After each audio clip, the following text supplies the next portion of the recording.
All right, it is time for your What If of the week, and I've got Anthony DeMarco with me as always to talk about what if Batista didn't retire in 2010? What opponents would he have faced? When would he have retired? Ultimately, what would we have been looking at with his career in the Hall of Fame? Would we have put him at the level of Austin and Rock and Flair and Triple H and Taker? We answer these questions and a ton more. Strap in, let's get everything going right after this. Did you know that sitting and standing with proper alignment improves blood flow, helps keep your nerves and blood vessels healthy, and supports your muscles, ligaments, and tendons? Your posture is more important than you think. That's why you should check out SpinalSeat.com. Spinal Seat can provide you with high-quality orthopedic seat support. Spinal Seat believes in quality over quantity, and they only sell products that they 100% believe in. So what makes this orthopedic seat support any better than competitors? Well, it has a comfortable and ergonomic design. It has multiple colors. Average store-to-door shipping is 8 days. Breathable design, it improves your posture. It's also super portable, so you can take it with you to the office. You can sit at home with it. You could go on a plane. It really can go anywhere with you. And if you're somebody that suffers from chronic back pain due to your posture, there is no better product out there. So go to SpinalSeat.com today and see what all the buzz is about. Do yourself a favor. Make it a great gift for a family member or a friend. Head on over to SpinalSeat.com today. It's time to explore wrestling's past and potential future with your weekly dose of a segment we call What If? Only found here on the WWE Podcast. It is time for your weekly What If segment for this week, and Anthony DeMarco joins me as we cover a topic this week called What If Batista Never Left WWE in 2010? What would his career look like? Who would he have faced? When would he have retired? There's really a lot to go over here, and something I don't really think most people have really thought about in depth anyway. So I'm really excited to be able to talk about this with you, man. Yeah, me too. And I think it came to mind when you asked me what you wanted to cover this week, because in the past few of our shows, Batista's kind of come up here and there. Like when we spoke about, for instance, what if, I believe it was Brock Lesnar, like who he could have fought if he had never left WWE.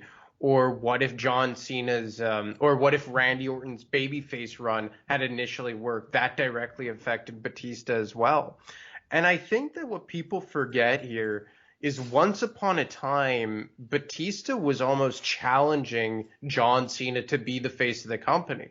Like WrestleMania 21, when John Cena won his first ever WWE championship, it was actually Batista who closed the show, defeating Triple H for the World Heavyweight Championship. And that was very indicative of where they thought of each performer at the time. And I guess that also had to do with Batista being on the Raw brand. And at that time, Raw was always had the one up on SmackDown. But I think for a few years there, you could have made the case that much like, let's say, Rock and Austin in the generation prior, Batista and Cena were kind of jockeying for position before Cena ultimately just completely took off. Yeah, that is true. And for whatever reason, the image of SmackDown versus Raw, the very first SmackDown versus Raw video game comes to mind in 2005. When these two were, like you said, the proverbial fighting for the face of the company, the face that runs the place. Who is it going to be, right? And so I don't know why that image came to my mind from a video game standpoint, but yes, that was, there were so many interesting moments with John Cena and Batista. Of course, the Royal Rumble, and I'm sure we'll talk about that, and as that the infamous Royal Rumble where John Cena and Batista were both eliminated exactly at the same time, and Vince McMahon comes in and tears both quads. One of the funniest moments you'll ever see ever, in my mind. But yeah, there were a lot of good moments, and again, particularly between John Cena and Batista, who it's almost like there were people in two camps, where there was a batch of fans that felt Batista kind of embodied the WWE, and some felt that the Chain Gang at the time, I think it was still the Chain Gang, maybe not, in 2005, where it was John Cena, and obviously we know who won out. And the thing is that we had come from a generation that, let's say, the Attitude Era, where you had The Rock and Stone Cold Steve Austin as the top two baby faces jockeying for position at the top of the mountain. And then you had that main event level heel in Triple H that they each bounced off of. And then as this new generation kind of took over, as they were exiting out of Ruthless Aggression and really into the PG era, and I would say 2007, 2008, we saw like almost direct parallels with Cena and Batista playing the roles of Rock and Austin, and Randy Orton playing the role of Triple H in this new generation. But I felt that after they sent Batista to SmackDown, it was like a gradual downward trend for Batista, and it was almost like he never fully recovered. And I will never forget WrestleMania 24, as you have John Cena in a triple threat match for the WWE Championship with Triple H and Randy Orton, and then you have Edge against Undertaker main eventing the show for the World Heavyweight Championship, and Batista is in an interpromotional match against Umaga. And look, he obviously recovered. The very next WrestleMania, he went one-on-one with John Cena for the WWE Championship, kind of a culmination of their rivalry. And that's what actually ultimately led to his departure from the company. You know, the scene of him in the wheelchair saying, "I quit," in the summer, I believe, of 2010. And if I'm not mistaken, a big part of that was because he felt that he wasn't being treated kind of as good as he was. So I guess I'll just throw it to you before we do a deep dive in what we missed out with Batista. And obviously there is the age thing, that when he really became as big as he was already in his mid-30s, as opposed to Cena and Orton, who were kind of in their mid-20s. But do you think that there was a legitimate case to be made for Batista being the face of the company as opposed to John Cena? There's a case to be made for it, no doubt. I mean, he had a better body, arguably, although that's hard to say against John Cena, who keeps himself in amazing shape. But Batista had the animalistic, or as Jim Ross would say, the carnivore type of body, and it's what Vince McMahon falls in love with. Batista is the exact guy that Vince McMahon salivates at, and I don't mean that in a sexual way, of course. I mean that in a way that's, man, I want him as the face of my company. I want him on my roster. I want to give him a jersey, right? That is from Vince McMahon's perspective. But when you look at it from a fan's perspective, does he have a case to be the face of the company? And I think he brings an intensity that to the ring that John Cena didn't. He has, I think, in some ways, a better look. He wasn't great on the mic, though. I think that's where things were tripping up for Dave along the way, and he admitted in documentaries subsequent to this that, hey, when they gave me a mic, I was actually shaking going out there. Like, I did not want to speak. I would like to do my talking in the ring, and that's where I think he maybe didn't reach his full potential, was the fact that he could not cut a really, really good promo. I mean, I'm thinking about Batista, when he came back to WWE a couple of years ago, and he's on the mic screaming to Triple H, "Give me what I want! Give me what I want!" I ain't giving you a damn thing. Yeah, that's awesome. It's like you could tell he hung on to that line, but forgot the rest of his promo. Batista has never been great on the mic. He covers up some mistakes with just intensity, so that's a good deodorant for it. But I never thought he was even close to the level John Cena was at on the microphone. And it's so important, if you're going to be the face of the company, to be that good on the microphone. And Batista just wasn't. And it's so funny, just a little tidbit on that promo that you're referring to. I've watched that so many times, and then there was the behind the scenes look about when he went through Gorilla and he tells Vince, like, "Oh, my bad. Like, I'm sorry that I messed that up." And then Vince was just like, no, it worked. It was like, you were so angry that you couldn't get it out. It was perfect. And I'm just like, man, if it was anyone other than a legend like Batista, that guy would have been fired so fast. On the spot. Yeah.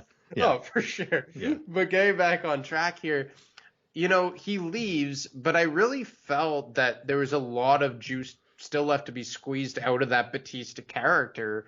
And I look at, some WrestleManias that followed after his departure and guys that he couldn't have missed out on. He had a lengthy rivalry with Triple H, a lengthy rivalry with Cena, lengthy rivalry with Orton.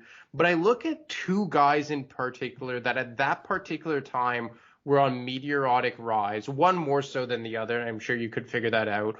The first being CM Punk and the second being Sheamus. And I don't think people realize how good of a run Sheamus had in the early 2010s, especially that bitter rivalry with Triple H that led to a Mania match at, I believe, WrestleMania 26. So I ask you, do you think that he would have ultimately had a program with one of those guys, if not both? And which one do you think would have ultimately been the better rival for Batista? Well, now again, I'm thinking of what role Batista is playing here, the heel or the babyface, and I always thought he was a better heel than a babyface in my mind. Anyway, I mean, he could play the babyface, but I think he was limited, obviously, in his promos, as we just mentioned, and he was just, a destruction machine, but that has to eventually evolve into something more. But as a heel, you can just be dastardly. You don't have to cut great promos. You can just be a sadistic SOB and get away with it. So as a heel, which if I was in wrestling, I would love to be a heel. To me, it's so much easier to be a heel. But that said, I think, yes, they would have had a program as far as Sheamus and CM Punk. Those two would have definitely crossed paths with Batista. I don't think there's any doubt about it if Batista hung around. And with that said, who do I think that would have been his better opponent? I think from a storyline perspective, I think probably CM Punk. I mean, maybe I'm just biased because of all the rumors floating around, and I'm getting excited for potentially CM Punk returning. Obviously, not to WWE but AEW. That said, I think that CM Punk could have cut some scathing promos on Batista, like really, really cut deep promos, especially with CM Punk just absolutely on fire in 2011, the pipe bomb promo, of course. And I think it would have been almost character damagingly bad for Batista with how well I think CM Punk would have carved him up.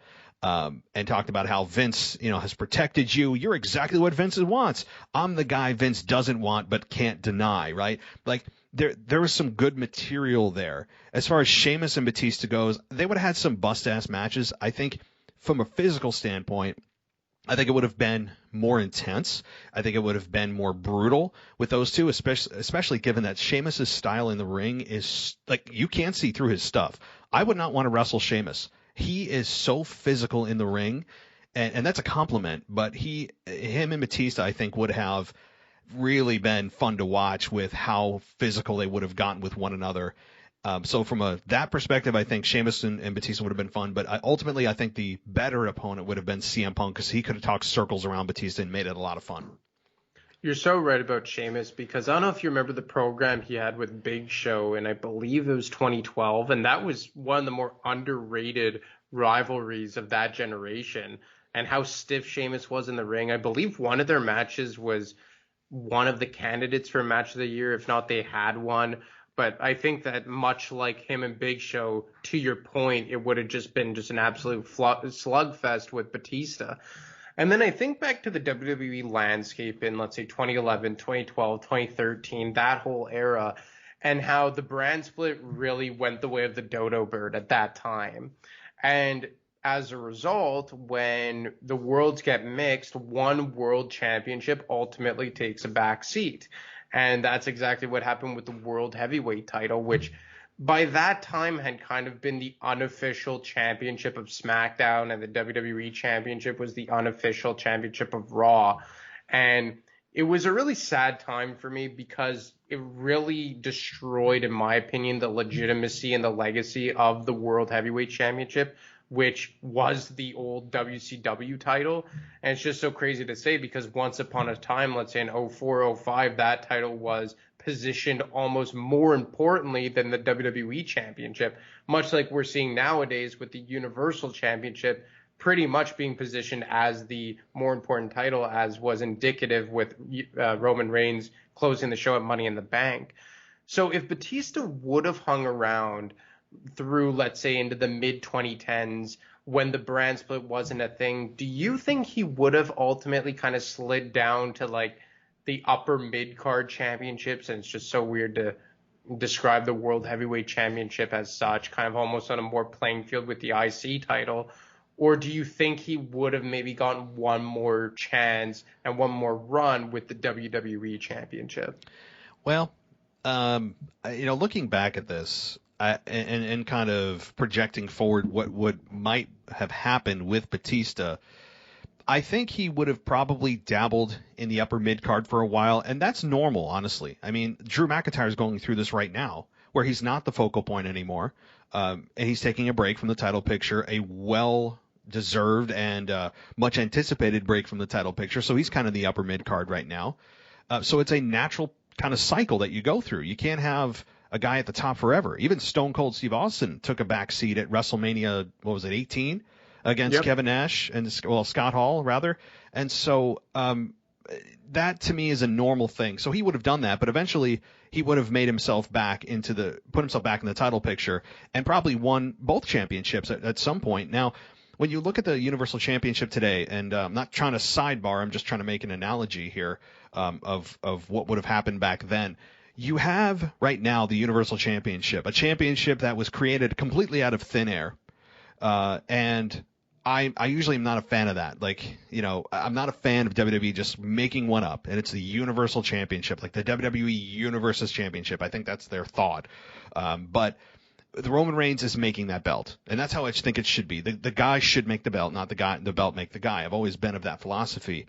And with Batista, I think that you have during that time, I think him as World Heavyweight Champion, I think would have been fine. I just don't know if that World Heavyweight Championship would have really helped elevate Batista, or Batista would have helped elevate that belt.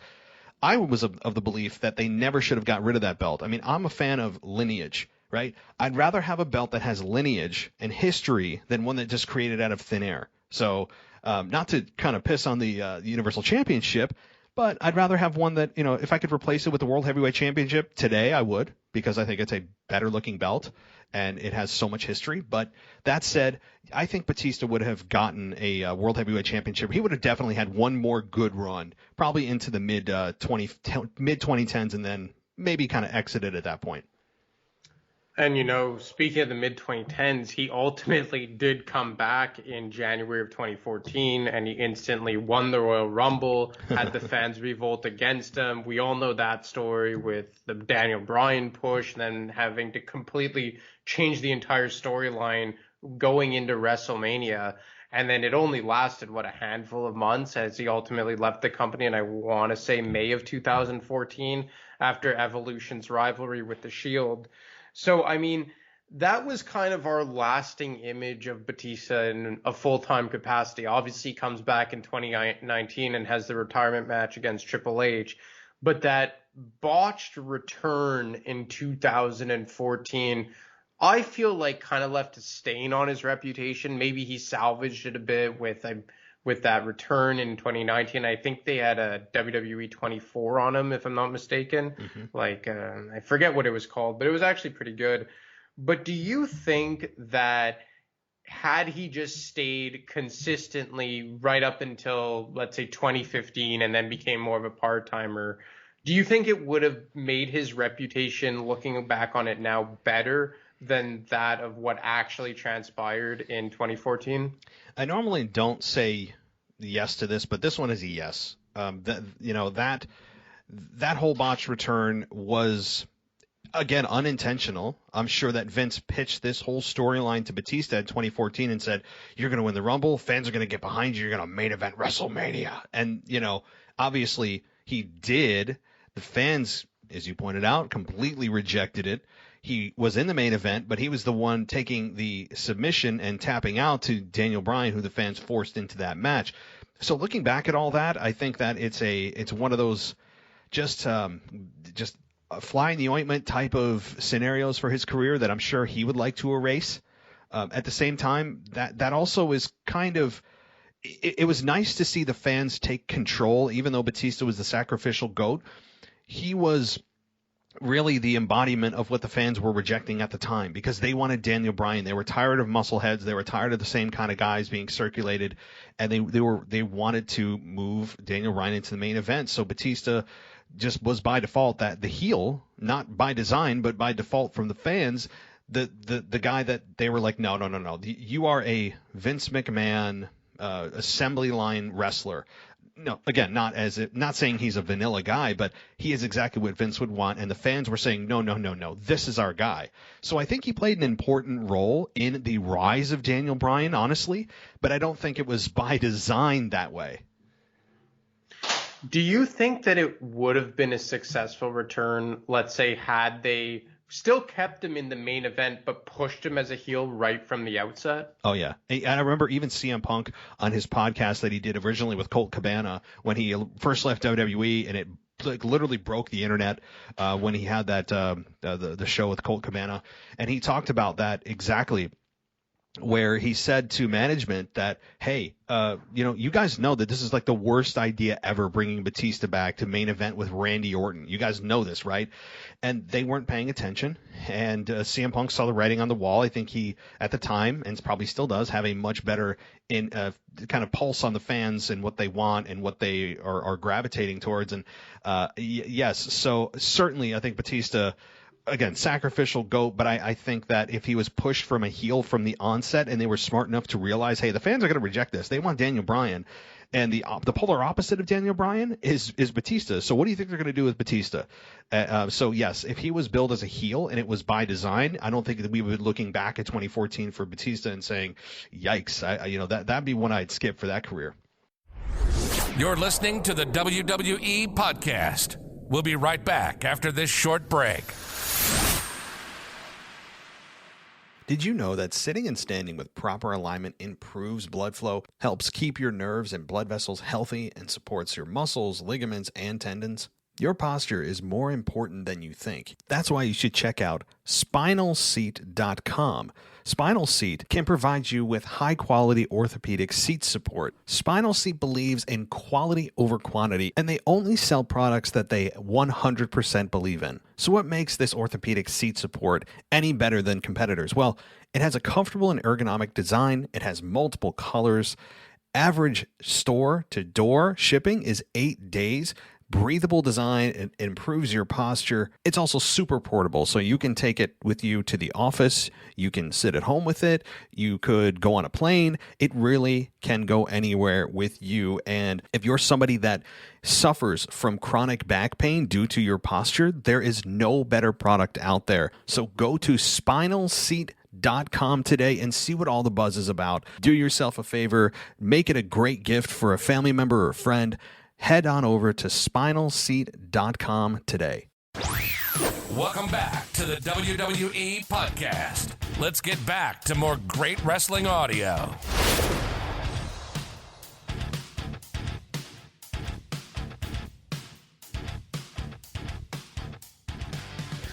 I was legitimately disappointed that it didn't pan out, and not in the sense that I was just like, oh, screw Daniel Bryan. Batista should have walked out of Mania as champ. Like, no.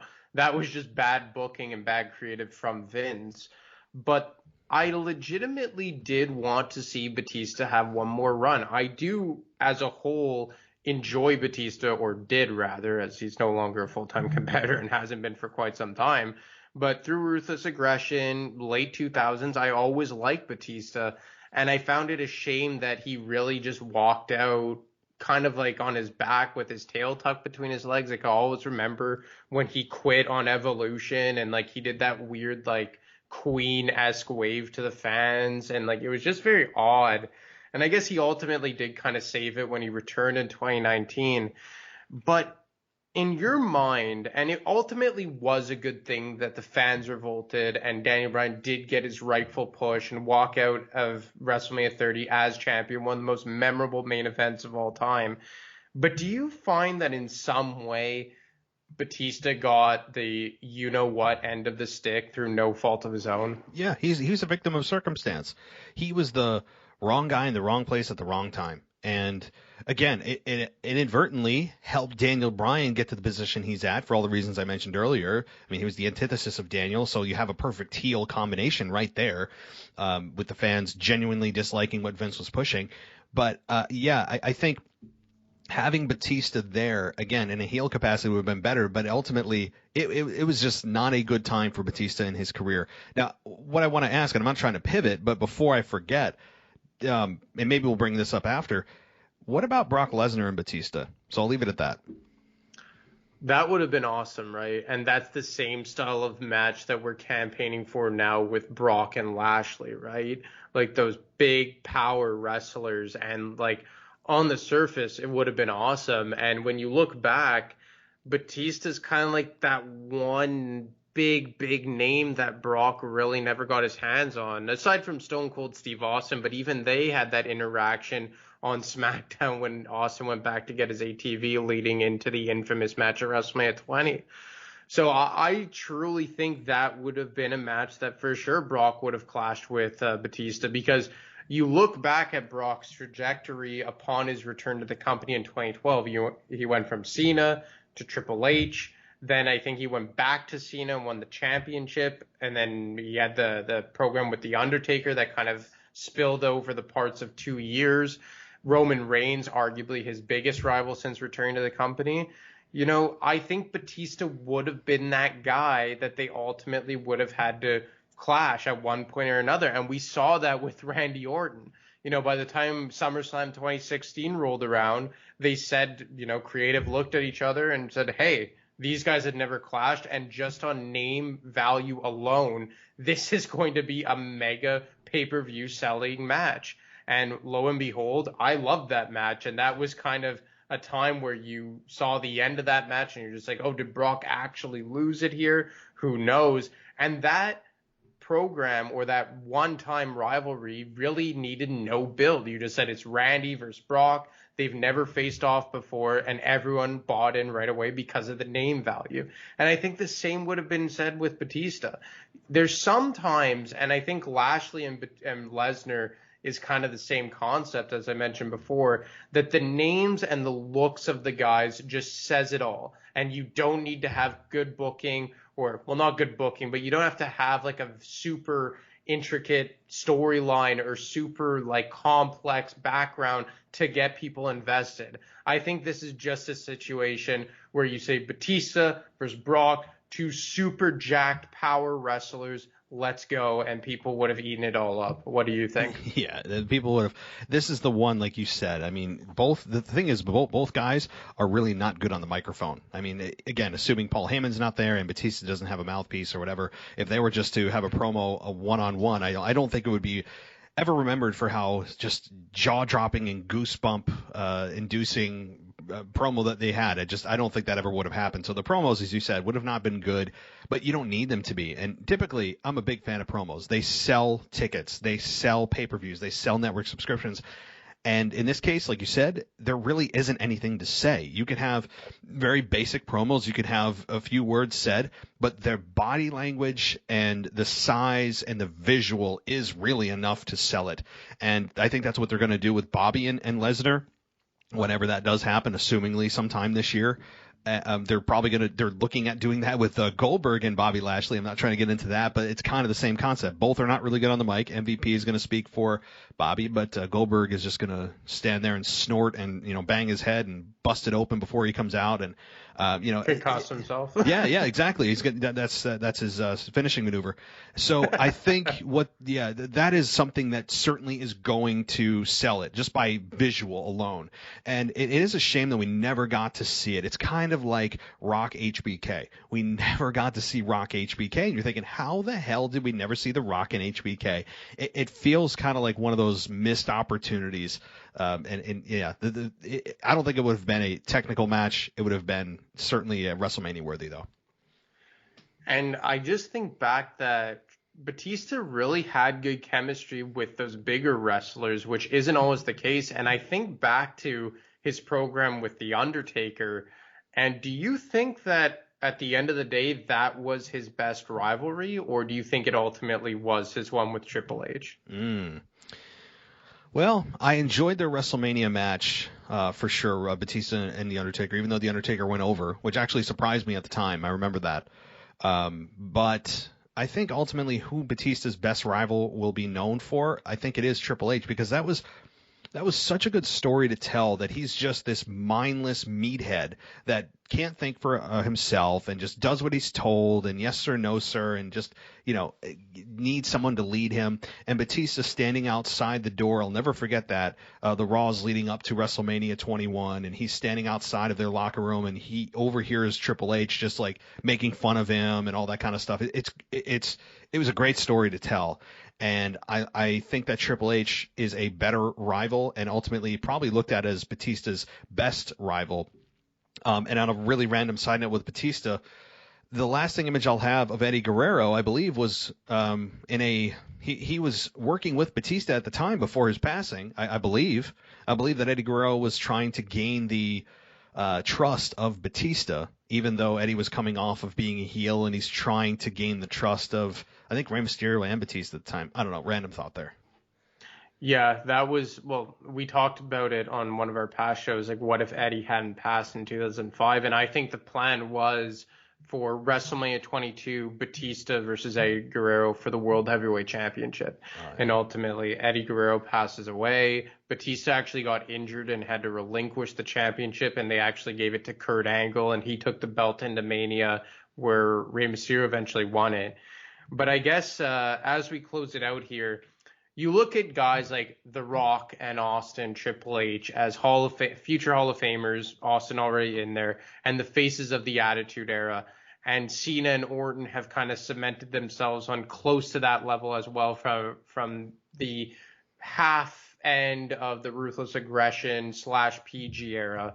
And I think because Batista left so prematurely in 2010, he will always slide in right under that level. He's already a Hall of Famer, or was supposed to be, but then they had to delay it because of the pandemic, and now his schedule didn't fit. But we all know that he will eventually officially go into the Hall of Fame. But do you think had he not left, we would have remembered him as the same caliber of wrestler as all the guys I previously just mentioned? It's hard to put guys in the category of Austin, Rock, Hogan, Taker, Flair. It's really hard. I mean, you're talking like top of the top of the top. It's the guys that really revolutionized the damn business. Now, do I think that even if Batista stuck around from, say, 2010 to 2015 and then called it a career somewhere around 2015, maybe 2016, do I think that he would have reached the level of Austin and Rock and so on? No, I actually don't. I think his promos would have improved. That would have been fun. I think that he probably would have decided to, I would think, move forward with his areas that need improvement, and that's on the microphone. And so he probably would have gotten better there. He would have had some memorable moments with Brock Lesnar, probably a return match with John Cena, maybe even The Rock. So there would have been some bigger matches, better moments that we would have looked back on. But I think it's kind of what you see is what you get with Batista, outside of improving his mic skills. And that's not a bad thing. Batista is an absolute Hall of Fame legend. There's no question. But it's really hard to say that he's at the level of Austin, Rock. I mean, those guys, those are once-in-a-lifetime performers. That's the thing. It's really hard. What about Cena and Orton? Cena and Orton. So I think Cena is at the level pretty damn close to Austin, Rock, Taker, if not right, probably right up there. I you know what? I think it is deserving to put Cena in that caliber, because not just his longevity, but one of the best of all time, if not the best of all time, arguably, on the microphone, carried the WWE through, 5-10 years of John Cena or more. I mean, he's debuted in 2002, and until he recently went to Hollywood, he was the guy. He was the 5 moves of doom, just absolute workhorse for the company. And I think there's something to be said for that. So I think John Cena, absolutely. Randy Orton, it's hard. If I was to erase the last couple of years of Randy Orton, I would say no. Adding in this year and last year, I would say he's getting pretty damn close. Given that Randy Orton still has time left, I really can't make that conclusion unless you were to say, okay, if his career ended today, would I put him in the same level of Austin, Rock, Flair, Taker, and like Hulk Hogan? Probably not. He would be just underneath. Yeah, and I think that's fair. And I guess just with our final thoughts here, I think Batista will always be remembered as one of the faces that helped guide them out of the ruthless aggression. And as they opened, or got into rather, the PG era, I think we will always remember Batista's face as synonymous with that time. But because of his premature departure in 2010, and I truly do believe it was premature, I think they could have had at least another 2 or 3 years because he was older than guys like Cena and Orton. But I think he had several more years left in him as a guy on top of his game. But even with his career going the way that it went, I think that we will always remember him as, for a period of time, one of the top guys in the company from 2005 right to 2010. And either way you shake it, maybe we lost out on some years because of a premature retirement or premature departure. I still think Batista will go down as one of the best of that particular generation. Oh, no question. I mean, he should be on the Hall of Fame for that time frame. He was one of the staples. But again, if you're talking about top level, top level, probably not. But ultimately, he is a legend. He did make an impact on the business. He will forever be remembered as part of Evolution, his program with Triple H, The Undertaker, John Cena, the moment in the Royal Rumble that I opened the show with, that kind of thing. And I think that Batista, all things considered, had one of the best runs in the business. Would I put him in like top 10? Probably not. Maybe like top 20 in terms of one of the best runs and most impactful runs in the business. So, Anthony, it's been a blast as always. And, I got to say, talking about Batista, I normally don't search out Batista content, but I think I'm going to go on, I hate to say Peacock because I really want to say the WWE Network. And I'm going to search out some Batista content because I really haven't seen him perform in quite a while. So, hey man, one of the best Hell in a Cell matches you'll ever see, and an example of a proper Hell in a Cell match is him versus Triple H at Vengeance 2005. So if you're searching out for Batista content, go check that one out. Right, and that's the key word, deserving. They don't make a pay-per-view out of it and then throw people in it, right? So, yes, yeah. Absolutely. So, all right, buddy. Well, thanks so much for coming on, and I'm not sure if I'll be doing this with you, depending, of course, on my wife's delivery. But if not, then we'll be catching up as soon as I can. Well, best of luck to your sleeping schedule, my man. Yeah, prayers and donations I do accept. Check, cash, whatever you'd like. So, yes. All right, man. Seriously. Talk to you soon. All right, talk to you later. Bye.